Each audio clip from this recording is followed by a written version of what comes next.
హల్లెలూయా. ప్రియులారా, మీరందరూ బాగున్నారా? ప్రభు మిమ్మల్ందరినీ దీవించాలని ఆశ్రయించాలని మీ నిమిత్తమై అనుదినము మేము ప్రార్థిస్తున్నాం. గమనించండి, ఇది నా వచ్చిన మాట చూసుకొని ముందుకెళ్దాం.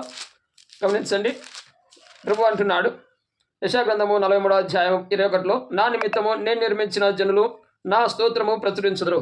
ప్రభువునకు స్తోత్రము చెల్లించుట, ప్రభువునకు స్తుతి గానములు చెల్లించుట ఆయన నిమిత్తము ఏర్పరిచిన బిడ్డల మనకు తగినది కనుక ఒక పాట ద్వారా ప్రభుని మహిమపరుద్దాం. సహోదరి పాట ద్వారా ప్రభుని మహిమపరుస్తుండగా ఏకీవించి ఫాలో అవుదాం.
ఈ పాటలో ఏకీభవించి ప్రభువుని స్తుతించిన మిమ్మల్ని అందరినీ దేవుడు నిత్యం